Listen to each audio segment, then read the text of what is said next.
Well, I have just done an amazing interview with Dan Bradbury, which you are about to hear now. Dan Bradbury, if you don't know who he is the author of Turnover is Vanity, Profit is Sanity. He's also the author of Breeding Gazelles, and that is where I first heard about Dan Bradbury. When I read the book, I'll be honest, I was like, oh my God, I can relate to this so much. It's amazing. I know exactly where I was as well. I like taking little walks when I'm reading and stuff. And I went to Hornsey, a seaside town near me, and I was walking on the seafront. And I was like, this book is amazing. You know when you don't want a book to end, and it ended. And then when it ended, I was like, I need to get in touch with this guy. I need to work with him somehow. I don't know where he is in the world, but I need to find out. Anyway, and literally when I had a look, he was 3 hours away from my home in the UK, which was fantastic. So ever since then, I went to a workshop that Dan does, a daily workshop, and I started working with him. I was in his private mastermind and still am. And I've just learned so much. The biggest compliment I can give Dan Bradbury is the fact that he changes the way I think and the way I process information and the way I see my business, where it's probably not a surprise to you guys listening that when I see a business opportunity, I jump in feet first. And I now realize that I need to take a stand back and think about the opportunity, think about the situation, and really assess what's going on. And with the help of Dan, he has definitely changed the way my brain works in that sort of process, that sort of situation. And do you know what? I really, really loved talking to Dan in this episode, which I promise you're about to hear in a minute. And we go into all sorts. We go into mindset. We go into his working with him. We go into the 10% Happier app, meditation app. We also go into something that I thought was truly an amazing quote. And it says, when emotion goes up, intelligence goes down. And I'm like, oh my God, that is so true. That's true for business. That's true for personal. And I may even start looking into that a little bit more and doing one of my episodes on a solo episode. Anyway, thank you so much for listening to this. I know you're going to get heaps out of it. Don't forget, this is a daily podcast and we interview people every single Wednesday, and we bring to you an entrepreneur that I believe can change your life, change your situation, change your circumstances, and we can certainly get some golden nuggets out of these entrepreneurs. And today is definitely no difference. I promise you'll get to that episode in a minute. When I first started this podcast up, Dan Bradbury was one of my first names on the list that I had to get on this podcast. Right, stop talking, Dean. Without any further ado, here is Dan Bradbury. Enjoy this episode, my friends. So it gives me a massive pleasure to welcome a big mentor of mine, Dan Bradbury. Dan, thank you so much for your time today. I really, really appreciate you coming on. Delighted to be here, Dean. Looking forward to it. Awesome. So tell the listeners a little bit about you and what you do, and give us a little glimpse into your personal life. Yeah, so classic entrepreneurial failure story. So always wanted to do my own business. Started my own business, and within a couple of years managed to rack up over £100,000 worth of personal debt. And then it was at that point that I realized that visualization and just setting big goals wasn't enough, and that I actually needed some practical skills. I was fortunate to get enough to get mentored by somebody and learn the art of sales. And I went to work for him in sales.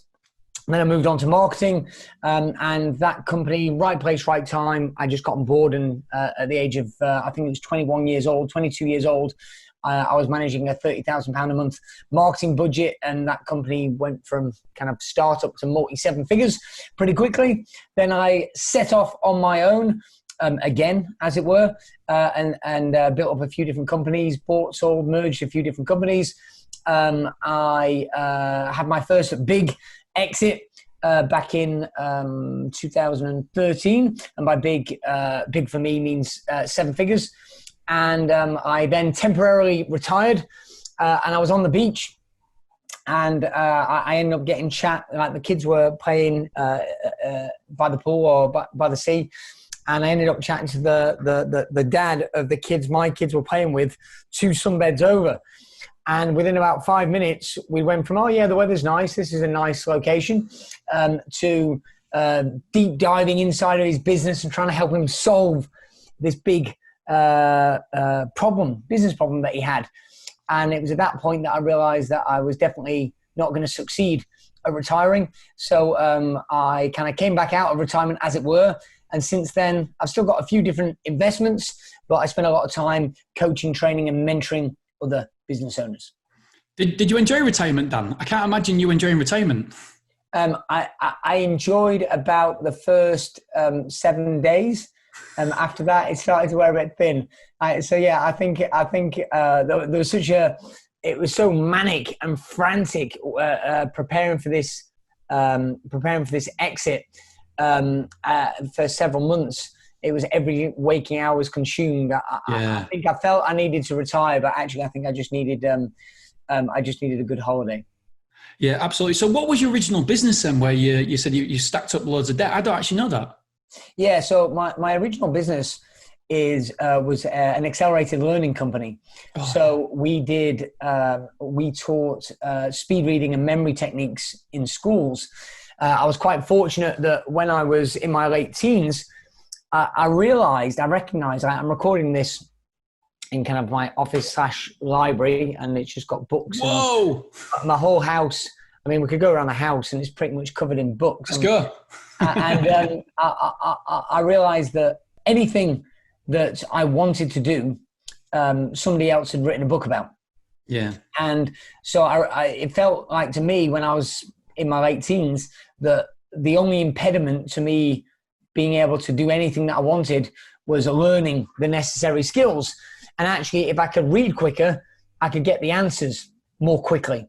And then consequently, late night infomercial, saw a speed reading course by a guy called Howard Berg, who was at that time held the Guinness World Record for speed reading. And his course claimed that you could learn to double your reading speed in 3 hours. And so I ordered the course and did everything that he said. And it was a cassette tape, Dean, back in the day, cassette tape course. And I managed to double my reading speed, as he promised it, in about 3 hours with the same level of comprehension. And then I got obsessive, and I'm a little bit obsessive compulsive. When I get into something, I go all in. And so I subsequently decided that accelerated learning was the thing. And I got into every course, and I got so obsessive about it, and I'm very competitive. I ended up entering the speed reading world championships. As you do. Yeah, as you do. And while most kids my age were going out clubbing, I was entering kind of memory championships and things. Anyway, the first year I entered, I came 6th, and that pissed me off. So I trained harder, and the next year I went back and I got a bronze medal. But silver and gold was so far ahead of me. Truthfully, I kind of scraped bronze. The third, fourth, and fifth, we were all very, very close. So I decided to retire at that point. I'm going to call it a speed reading champion, even though it wasn't. It was a bronze medal. So I learned these skills, and I had a bit of a background in sport as well, and consequently doing sport at a reasonable level. I've been involved with kind of coaching a lot of juniors. Like a lot of juniors, I was coached in sport, and then I coached other juniors. So it was just a natural segue to going, you know what?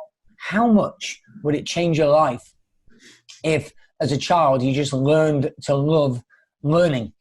And so I figured that I could have a great business doing it, and it turned out that I couldn't. at least not back then. Not because the product wasn't very good. We got amazing results. I had a business partner. We got amazing results with the kids that we worked with, but we didn't understand the game of business. Knew nothing about marketing, about sales, about finance, about hiring. And it was an utter train wreck. So did that propel you then to start learning and educating yourself more then? Yeah, correct. So I was fortunate that I learned just to love learning reasonably young. And but I didn't like mainstream education. I was too fast-paced, almost. I'm tempted to say if I'd gone and been diagnosed, I might have been diagnosed ADD, perhaps. So I couldn't really concentrate in school. I was your classic, could do better if he just concentrated and applied himself more. But I just liked, self-taught. So I just like learning things, and I just love learning any new skill, whether it be guitar, whether it be whatever, another language, negotiation, and onwards and upwards. And it's taken me on a lot of adventures, and somewhere along the line I put the connection together that actually an accelerant to most things is money. So as a teenage boy, and my first disastrous business attempt. I had none. So I thought I better figure out how to get my hands on some of it because with money, as I think it was Michael Jordan said, I've yet to find myself in any situation, Dean, in life where having more money would be a disadvantage. So money doesn't always help, 100%. But it can certainly be an accelerant for solving any problem. Pretty much any or most business problems can get solved if you can write a big enough check. So that was my focus, certainly for most of my 20s. Yeah, 100%. Do you know what? Me and you have a similar story then, because when I had a restaurant and I thought I knew everything about business because I had a successful betting shop, which I knew inside and out, and I opened a self-storage facility, which anybody could make a success out of it because there was no other self-storage in the area. And I just got lucky, if you want. And then I opened a restaurant thinking that I knew everything about business, and I fell flat on my face and I lost 6 figures. But looking back on that, it was the best experience of my life because I'm really grateful for that experience, because without that, I realized then that I didn't know anything about business and marketing, and I wanted to learn as much as possible. And that's where I started my education as well, reading as many books out there, because I knew that if I wanted to be, as you say, if I want a better business, then I need to be a better businessman. Hence the reason I came to your coaching as well. Yeah. It was fascinating. I mean, a lot of these pictures behind me of people that I've worked with, mentors. Like over on here, we've got awesome pictures there, and it's a Hall of Fame. Yeah, we got Jay Abraham, a legendary marketer. That's Scott Martineau, one of the co-founders of Infusionsoft, who's a good friend of mine. And I just love the game. I love learning. Yeah, I managed to. It's an interesting double-edged sword though, because you learn a lot of stuff. And then, as Bill Gates says, the problem with success is it lures smart people into thinking we know what the fuck we're doing. I don't know if I'm allowed to swear, but a bit too late for that. Yeah, you are 100%. In my 20s, I was lucky enough. I built up a little bit of money, and I remembered that I got to over £100,000 in my bank account, and it was the first time that had ever happened, and I was, astonished. So, like an arrogant SOB. I started kind of telling my friends about it, kind of bragging about it. And anyway, somebody then came and said, "Oh, Dan, you're doing great. You should buy my business." And I looked at his business. I was like, "Oh yeah," and he's rubbish at marketing. And I'd kind of got the knack of marketing by this point. And I was like, "Oh, this business is rubbish. I can make it way better." So I bought the business. And I used all the money that I had and borrowed some because it was a £600,000 purchase price. And in the end, he'd completely sold me a pup. He'd figured out via a mutual friend that I had this money in the bank. And of course, that just so happened to be the deposit for the business. And I borrowed the rest. So I had my personal guarantee. And then lo and behold, I massively improved the marketing. In fact, I won an international marketing competition by the fixes that I did on this business and how much it grew. But I knew nothing about people and I knew nothing about finance, and consequently, the business went broke, an utter train wreck, and it nearly bankrupted me. And that was in my mid-20s, I think. And it was one of those things that, unfortunately, I think if you've got, as Mike Tyson said, everybody's got a game plan until I punch him on the nose, right? Yeah. And I think that I made the mistake, as a lot of younger people especially do, especially boys in my experience, of thinking I knew what I was doing, and my ego got the better of me. Whereas now I don't say I always succeed, but I try to stay humble and I try to always be learning, because the more I'm learning, the more I realize that I don't yet know. Yeah, but what a catalyst! So without that, you might not be where you are now. So without that experience in your life, so it was like a blessing. It was. I mean, I do think that you can learn vicariously to others. That's the reason for things like this, for this podcast, for books, for courses, for mastermind programs. The value is learning through others, so you don't have to make a mistake. I think the school of trial and error is a painful one, and we've only got so much time and so much money. So, as Warren Buffett would say, 2 rules of investing. 1, don't lose money. And rule number 2 is refer to rule number 1. So it seemed to me like in most of my 20s, I made many, many millions, but I also succeeded in losing many millions. And even to quote this guy here, the definition of entrepreneur is somebody who makes enough money to offset their losses. I actually, it wasn't until I got to my 30s that eventually I figured out, when I was 29, I had a near fatal accident, bike accident.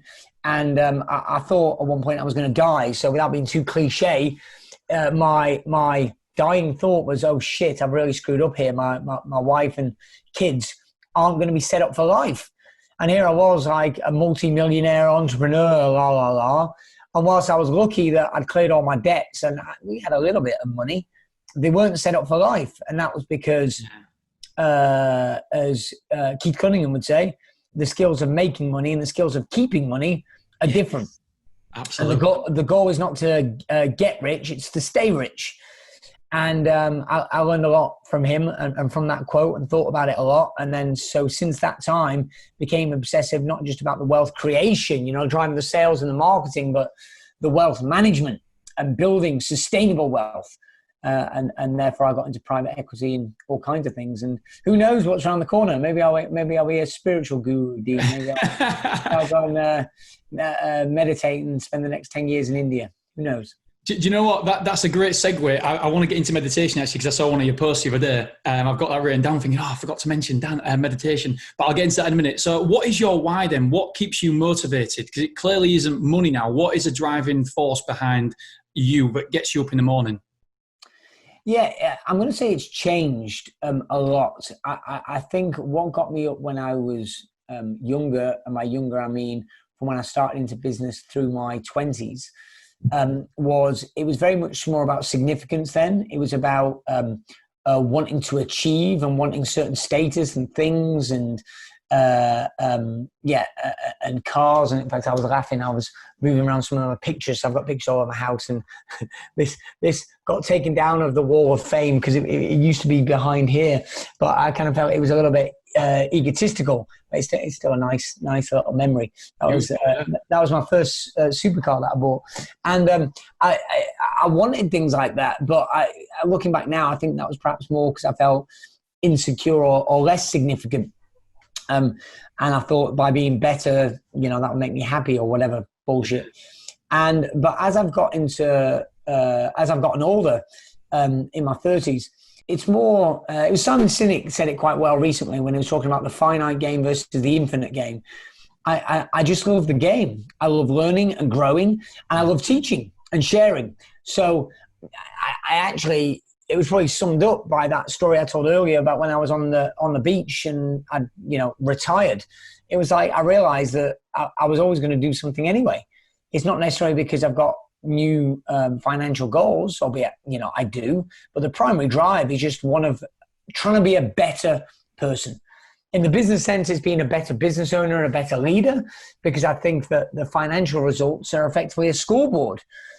I like progressing to the next level of the game. But then also not just in business, but in life, I'm obsessively learning about health or music or whatever, a variety of things. I like growing, and then I like contributing to others. So yeah, that's me.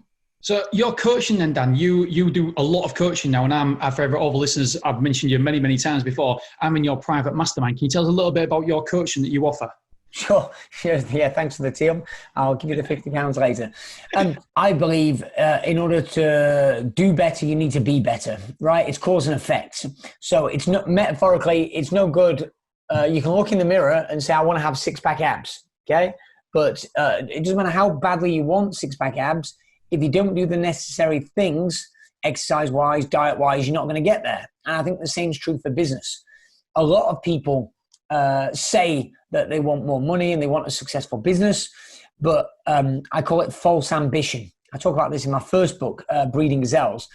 And the false ambition is that they say what they want the outcome, but actually, without being cliche, you need to love the process. You need to be obsessed with being a better business owner. And that's what my mastermind programs are about. It's about developing the skills of you as a business owner. Because if you're a better business owner, over the passage of time, the results you get compared to other people in your sector, if you're better or worse than them, will be down to the quality of decisions that you make. And I've got a few tiers of mastermind, but the private mastermind that you spoke about, Dean, is groups of 8. It's kind of like a boardroom.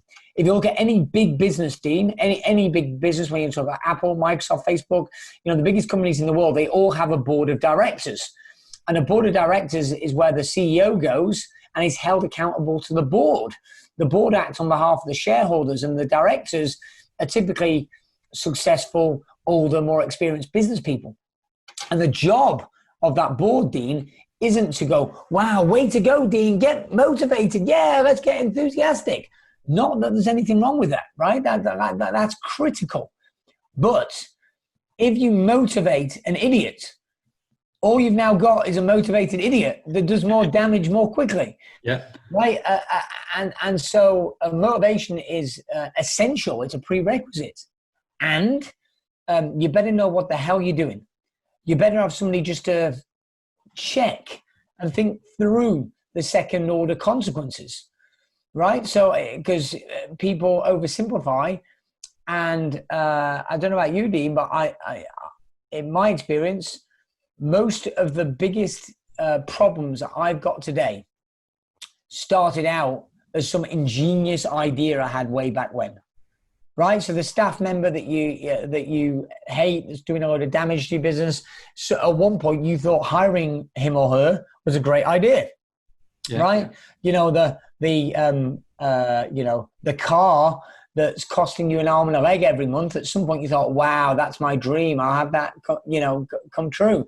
So I think that it's very useful to have somebody outside of yourself that can say, oi, Dean, no, pay attention to this.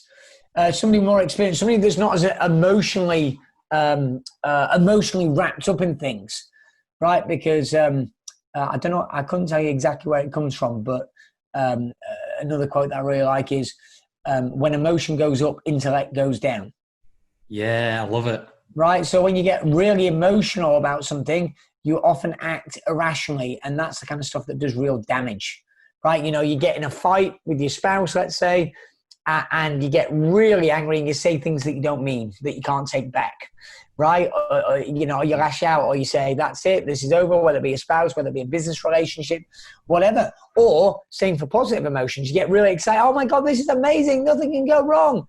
And then you buy it or spend the money, and lo and behold, it does go wrong. And you go, what the hell was I thinking? Anybody listening to this that's got children has had that experience, right? Oh yeah, let's have children. It's going to be magical and beautiful. And then, 9 months later, or like a year or two later, at 3 a.m., when the child's not slept for 6 days straight, and neither of you go, what the hell was I thinking? So, I think on balance, it doesn't mean you don't do the tough things, of course.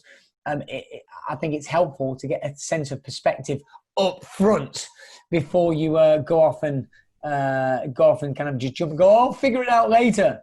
That's, for me, that's ignorance and youth at its best. When I first joined your mastermind, I was so honestly so excited, because I read your book, like most people coming to mastermind, and I thought, oh, this guy's he's brilliant. I'm going to listen to him. I'm going to educate myself. And the 3 big takeaways that I got was, number 1, how nice everybody was, because I genuinely was really, really nervous meeting 8 other business owners. I didn't know how I'd fit in, but the guys there are absolutely brilliant guys, and they were so welcoming. And another thing, I don't know if anybody's ever mentioned this to you, Dan, was your passion and dedication, because when it's a long day, it can be 8 hours, it can be 9 hours. And you give as much attention to the first person as you did the last person. And I genuinely don't know how I feel like I'm quite an energetic guy, but I don't know how you kept the concentration and energy up. And then the next one was, you challenged me. And I've never been challenged. I don't get challenged because I'm a business owner. And that experience, that first meeting, it's changed my life now, because I now want to be challenged, because I know that if someone challenges me, even if I don't agree with them, it changes the way I think about things, and it gives me that different perspective that otherwise I wouldn't have had. And that for me now, like I mentioned, I work with Charlie Valhar for my podcasting, because I want people to challenge me. I want people to challenge my assumptions, what I think is right, because otherwise, how can I learn? You can't see the label on the inside of a box. So they're the three big takeaways that I got from your mastermind. Right. If you want to be a better tennis player, play tennis with better players. Yeah. Right. And so you need that challenge. Otherwise you coast. And the problem with most business owners is, she doesn't have somebody to say no to her. Right. She's got her employees, but if everybody's just saying, yeah, that's great, and that they're always to a degree fearful of her, because if they say something she doesn't like, she could fire them. She's not going to get challenged. I think it's helpful to get, it's always helpful to get multiple perspectives, because there's multiple ways to skin a cat. And I think it's the law of requisite variety for the NLPers that are listening to this podcast is valid. So the person with the greatest flexibility controls the system. I want to have as many tools as possible. If a man's only got a hammer, he treats everything as though it's a nail. I want to have as many tools as possible and ways and varieties to solve a problem. But I also need people that can tell me no, that can say, that's a stupid ass idea, that don't have a vested interest. So being in a private mastermind group, having a board of directors of people around you that can say, no, Dean, that's the worst idea. But they are there. We're not there to blow smoke up people's backsides. We're there to support and challenge to get the best possible plan. So we want you to succeed. Everybody wants the other person to succeed, but they've not got a vested interest. So it's easier for them to say, no, that's a stupid idea, which doesn't mean it is. But, if you come in, Dean, thinking it's the best idea in the world, and 8 people tell you, it's the worst idea, it just might cause you to reflect and adjust the plan accordingly. Yeah, absolutely. Now, this question I'm going to ask you now, I've been wondering what your answer will be here. So what's the biggest needle mover in your business? What's the 20% of effort that gets you 80% of your results? Yeah, so there's 2 answers. The first is I schedule a lot of time to think. Paraphrasing Warren Buffett, but he says, I schedule a lot of time each day simply just to think. He says that's very rare in business, but I like doing it because I like this kind of life. And, that's a self-made billionaire. Again, Keith Cunningham wrote a book on the subject, and so I spend a lot of time, Dean. Most mornings I'm up very early, and I spend time in this chair with my tablet and a pen, sitting and thinking about answers to questions. So I spend a lot of time really thinking through, planning. I've got a quote up on my wall up here, again from Warren Buffett. An idiot with a plan can beat a genius without a plan. So I spend a lot of time thinking and planning. And that's part 1. And part 2 is I think the best ideas come from outside yourself. If I already knew the answer, I would have done it already. So I'm always seeking external inputs. So again, I mean, literally, I turned a room in my house into a library. So I read more books than anybody that I know. I listen to, I'm not going to say more podcasts than anybody that I know, because I suspect you might beat me to that, Dean. But I'm always getting inputs. I will travel literally to the ends of the earth just to spend time with somebody. So uber successful entrepreneur that I've been fortunate to get to know over recent years, we got in a text conversation, and he invited me to go and see him. He's still in the UK, because at the time of recording this, we're still not allowed to travel internationally. But he's at one end of the UK. He's right on the south coast. And he said, right, let's get together. Let's hang out. I'm like, oh, okay, but I'm going to do it. So I've cancelled my plans, and I'm going to travel down there and spend time. I think if you spend time with people whose thinking is exceptional, and especially, Dean, if their thinking's different than yours, exceptional things can happen. If you approach the dialogue with an intent to learn and to share and to grow and not to judge, but to understand their perspective, the outcomes are just so powerful. So whether it be via books or via mastermind groups or just by networking and friendships, I'm constantly seeking higher caliber thinking and conversations. Do you know? I know when when I'm really listening because I've just completely forgotten about my next answer. All I'm doing is like, oh yeah, this is good stuff, Dan. So, who's one entrepreneur that you really look up to? I heard a podcast recently that said it was one of the early Tim Ferriss podcasts with Derek Sivers, who I think Derek Sivers is CD Baby. He built that website and sold it, and he said the best answer is never the first one or even the second one; it's the third one. So the cliche answer you almost want to say, probably just because he was mentioned earlier in this podcast, would be a Richard Branson. But that's a bit crappy because everybody says that. My second answer would be Keith Cunningham, this chap over here, just because he's been probably the significant, most significant business mentor that I've ever had personally. I give tribute to him in several places in my last two books. And so now I'm going, who's the third one? I'm stretching myself. Dean, who else do I look up to? You've got quite a collection of pictures there, aren't you? Yeah. Famous people. I'm having a look around.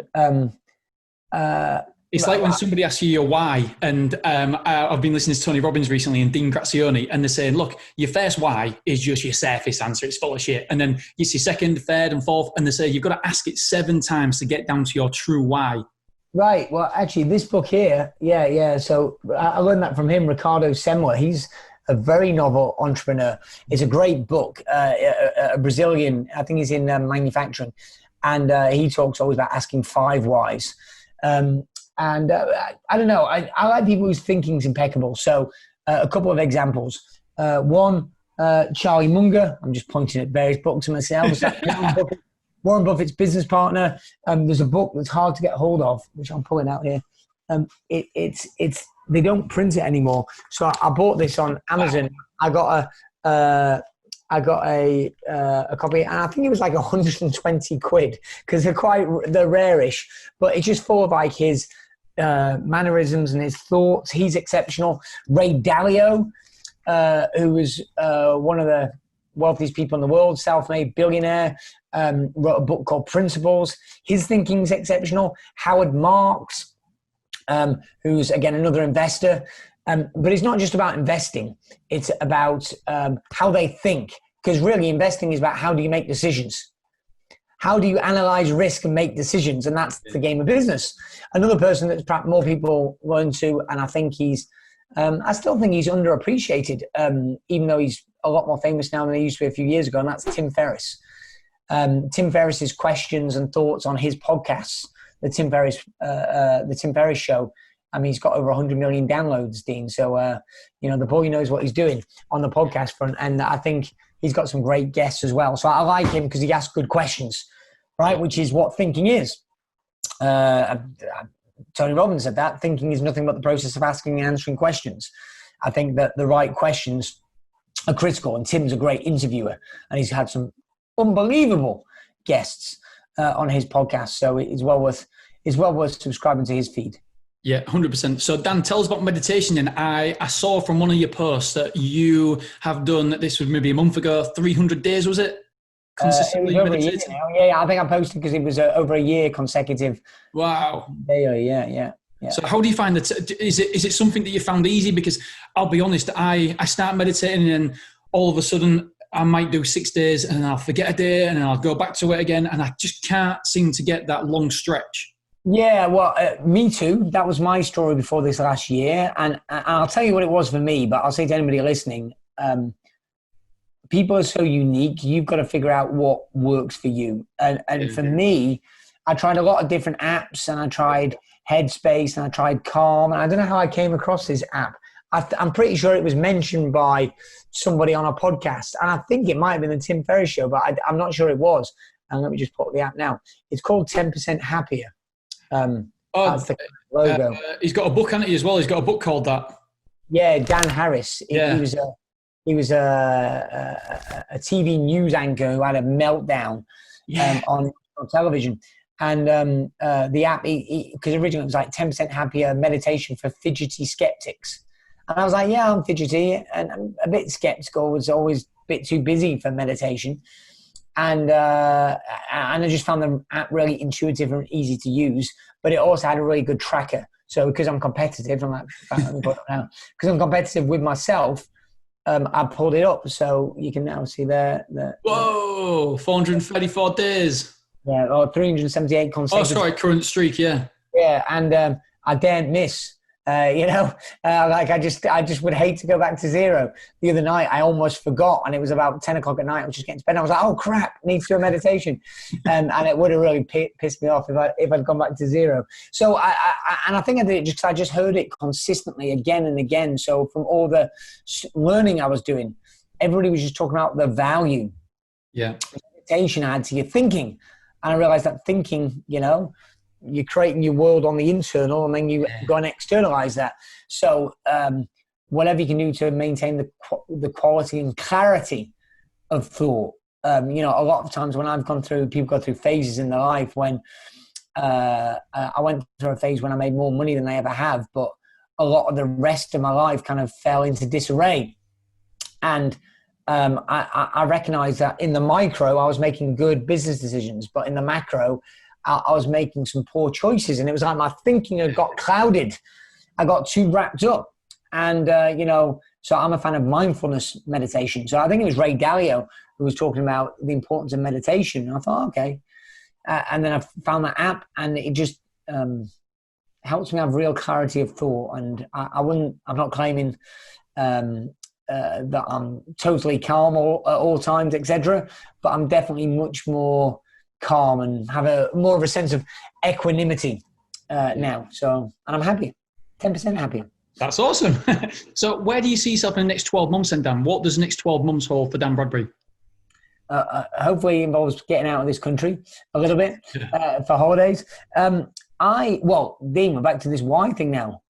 I love it. And in fact, my partner, she laughs at me, because we'll go away together, but sometimes I like going away by myself because I like having time and space to think. Got that from Bill Gates, think weeks, right, where he just goes away by himself, and I like going away and having time to think. And but I'd often come back early. I'd often change my flight and come back a day early, and I could be in Italy, or I could be wherever, Mauritius, and go, I'm coming home a day early, and it's like, why? And I did this for a few trips in a row. And I went, why is that? And it's because I absolutely love my life, Dean. And, I love work. I've set up my life the way I want it. And I heard somebody describe it this way on Facebook he's not famous, but it resonated with me, which was people lamenting because of the COVID-19 lockdown that they couldn't go away on holiday. And he said something like, set up your life so it feels like a holiday. Yeah. And I'm very much of that. Or again, Richard Branson, it's kind of I forget what the exact quote is, but it's something just to if you love your work, you won't need a holiday. If working feels like playing, you won't need a holiday. And I'm a little bit like that, Dean, but specifically I think that the current recession, I think there's never been a better time to be an entrepreneur, Dean. Never been a better time in human history. Because in recession, there's mass disruption, and that's when entrepreneurs thrive. That's when they get the biggest market share. But also, this recession has been so weird in that, unlike the previous recession, it's so liquid. There's so much money around. Yeah. With the C-bills, with the bounce backs, and with technology, it's never been easier to do things. Right. So, if you just look at the previous recession, I'm not sure podcasts existed back then, as an example. So there's so many more places to learn, to grow, to add value. I'm certain that in this recession, I'm weighing up some pretty darn big acquisitions. I'm quite heavily involved in the health and fitness space. And obviously this has been a tough time for gyms and spas and clinics and stuff like that. Yeah. So I'm making some big investments. And I just love the game. I love the game of business. So in 12 months time, Dean, I'm pretty sure I'll still be learning, still be growing, and still having fun, growing, building, buying and selling companies. Excellent. A couple of things you said there. For me, I love Mondays, and I feel sorry for people who dread Mondays. And I've got a cousin who every single Sunday, he gets really, really depressed and has to have a drink on a Sunday afternoon because he's working Monday morning. And that for me is a living hell, because you're literally working 5 days to enjoy 1.5 days, because in the Sunday, you're dreading the Monday morning. And for me, as much as I love my family, like now I'm going back home to play football with my lad in the garden because he goes back to school on Thursday. I really enjoy the family time, but equally, I can't wait to get back in the office on a Monday morning, because for me, exactly like you, I love what I do. I love the game, and I can't wait to. I've got a whiteboard over there with so many, as you know, I've got so many different goals, and I need to be drawn back every now and again. And just one question I've got for you, then, Dan: how has COVID affected your business, your coaching? Because I remember the conversation we had, and when it first started happening, you actually rang me up on the phone saying, "Dean, how's business?" Da da da. And I said, Dan, if I'm honest, I'm going to probably put it on hold if you don't mind. I'm going to put this mastermind on hold. And you said, right, what's the reason? And we drilled it down. And I said, look, I'm fearful. I'm scared I don't know what's around the corner for the storage. So ultimately, I don't know if I'm going to be able to afford it. And I remember you saying to me, Dean, if you can't afford it, don't worry about it. Only pay me if you can afford it. And I was like, oh my God. It was like, show your colours that you showed during that COVID situation, how much you helped, and you went live every day talking to people, and you showed me your watch or something, and you only done like 400 steps at 9 o'clock at night, and I was like, what? And I think that actually speaks volumes about you and how much you actually care about the people you work with. And I think I told you then on the phone, I said, Dan, do you know what? Because you said that, you've got a customer for life, because you care more about my results than you do about the money. And I was like, oh, you can't ask any more than that. Yeah, thank you. That really means a lot. I think that's been part of my growing up. And I believe small business drives the UK economy. I mean, it drives the global economy, Dean. It's responsible for most job creation, and small businesses represent innovation that's going to change the world. But you forget that every small business, it's a person. It's an individual that's got a family that's trying to put food on the table. And there's so much pain in the world that if we can all just help each other a little bit. So your question, I think, was how's my coaching business done this time, and training business, and the truth is, again, I don't make a big song and dance about it, but it was the most profitable, highest revenue and most profitable quarter we ever had. And that's despite, that wasn't a marketing tactic, what I said to you. I said it to multiple people. But I think, in fact, it doesn't work as a trick. It's got to be over time. But if you are doing the right things and in the right place, and you're really, truly there to serve, it does come back. People remember, and it does get rewarded. And I remember saying to my team, how you behave during these times, people will remember. If you screw over your suppliers, if you screw over your staff, it will come back to haunt you, because this will pass. This, the COVID-19 thing will pass. This recession will pass, but it will follow you around. And again, I don't claim to be perfect, Dean. I've got things that happened, that I did, and ways that I behaved when I was younger in business that I'm not proud of. But all I can do is trying to serve the highest level that I can, and just keep that really long-term view. And if you do it, again, I view clients, the friends, and I'm building friends for life. And it was Jim Rohn, who was Tony Robbins' mentor, who said, he was talking about sales specifically, but more than that. He was saying, if you want to make more sales, speak to more people. And the good news is there's plenty of people, right? And I just kind of go, you know what? And I want to build friends. I want to build friends for life. My biggest joy comes from the clients, not just the ones who get the early wins, but the ones who've been around me. Yeah, there's somebody in one of my groups, Dean, who I think you know, who joined me when I used to work with startups. I don't anymore. You've got to be at least $250,000 in revenue for me to even my lowest tier now. But and now he's a £5 million business. And we've got other people that started at 200,000-300,000 that are now £10 million business. But that doesn't happen overnight. That's multiple years. Yeah. And in that time, any entrepreneur listens to this know there's plenty of highs and plenty of shocking lows. Yeah. So there's going to be plenty of really hard times, which is why you better make sure you absolutely love it, and you set up the game so that you'll love as much of it as possible, because there's going to be plenty of miserable moments. And that's the time when it's useful to be able to lean on people like yourself, podcasts like this, to get that kind of shot in the arm you needed to get back up and go again. Yeah, I've just been on another podcast this morning. Somebody's interviewing me, and they was talking about COVID and stuff. Now, I said exactly that. I said it's not how you behave in the good times that people remember; it's how you behave in the bad times that people will always remember. So, last question from me, then, Dan. You've got a podcast. Tell us all about your podcast and how we can listen to it. Yeah, great. So, I mean, you can find everything if you just search for Dan Bradbury. The Dan Bradbury Show is a podcast all about business growth.